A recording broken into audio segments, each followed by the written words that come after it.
Expert legal panel. Joining us now is Palm Beach County, Florida State Attorney Dave Ehrenberg. We have trial attorney and legal analyst Mercedes Colwin, who was at the courthouse today, and former federal prosecutor Joe Moreno. Joe, I'd like to start with you. Just get your reaction. Are you surprised by the verdict? We hear tonight Todd Blanche saying already he felt like the judge was conflicted and he's got plenty of grounds for appeal. Hey, Elizabeth. Well, I'm not surprised. I'm disappointed. And, I'll go back to that clip you played of Alvin Bragg at the top of the hour, where he says, this is like any other case where we just follow the facts and the law. That's not true, right? I mean, Alvin Bragg campaigned even before he entered office on getting Donald Trump, and then he combed through Donald Trump's history. Then he took a case that was looked at and discarded by the Justice Department and the Federal Election Commission, and he picked it up.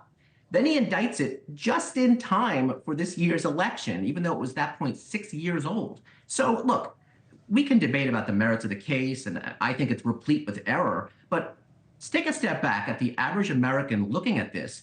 How do you not explain that this reeks of being a political dirty trick? And so whether it was righteous or was not righteous, at this point, you've now created this impression among half the public that the law has been misused as a political weapon. It's going to be hard to back off this now. Dave, do you agree with that?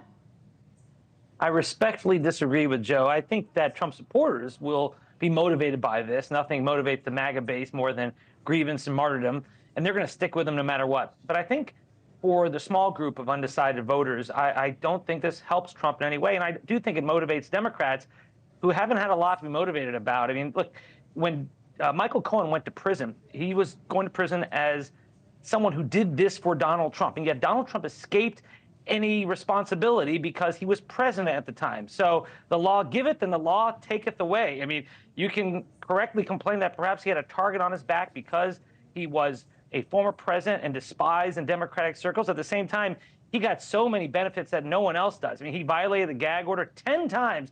If there was any defendant in any of my courtrooms that violated a gag order 10 times and insulted the judge continuously, they would be wearing an orange jumpsuit. But Trump gets a little better treatment from the courts than the regular defendant. So, yeah, you can complain about it, I understand. But at the same time, he has had special treatment from the courts in a variety of ways. Yeah. Mercedes, Todd Blanche is saying that he didn't think that they got a fair shake in front of Judge Juan Merchan. He feels like Judge Merchan was biased in this case, that he had no business imposing that gag order that Dave was just talking about.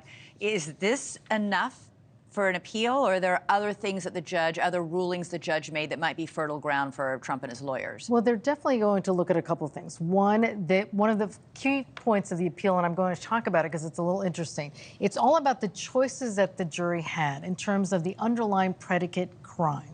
So you have the falsification of the records, and then it was open to interpretation as to what the underlying crime was. It's for influencing the election, exactly, or evading taxes. Exactly. Or falsifying business records is a misdemeanor. In order to kick it up to a felony, it had to be done, falsifying those records had to be done to cover up another crime. Right. So what the defense will look at and say, this charge that was given to the jury has never been done before. You're looking at this falsification of business records, and you're looking at possibly a federal law that has no business being conducted and prosecuted in state court. So that's going to be part of it. But what's interesting about that, there is some precedent. Looking at that specific issue in and of itself, there are other laws in the state level where if you go into a building, it's trespassing, that's a misdemeanor. If you go into the building with an intent to commit a crime, you don't have to identify that crime. Suddenly, it becomes burglary, and that's a felony. Okay. So it's almost analogous to that. So that's how the prosecution's going to argue it. Yes, you didn't have to identify what that underlying predicate crime was. Do you think they'll be successful? It's really going to be whether it triggers a violation of due process, because a lot of the defense will say that that former President Trump wasn't given due process, because if you are accused of a crime, you're supposed to know what the parameters of the crime that he's been accused of. One whole gaping hole in that argument is the underlying predicate crime. So therefore, they're going to argue the due process. And of course, and then bring in all everything else you said, Elizabeth, which is the bias that they claim the judge had. Joe, what do you make of Todd Blanche's argument about an hour ago that it was a violation of Trump's constitutional rights to impose that gag order? I mean, what do you think of that? Do you think that's a strong argument? Well, I mean, the judge is permitted to impose a gag order. No, I don't think it's a great argument on constitutional basis. Well, especially because it was like, it gagged him from attacking jurors and witnesses. He was free to attack the DA and the judge, which he did on almost an hourly basis. Yeah, but again, I mean, Alvin Bragg indicted this case in the lineup to this year's election and then insisted that the trial have to happen before the election. So then it's kind of laughable to me that he says, well, we're putting it in election season, but then we have to have a gag order. So, I don't have a lot of patience for this argument that this gag order was so essential.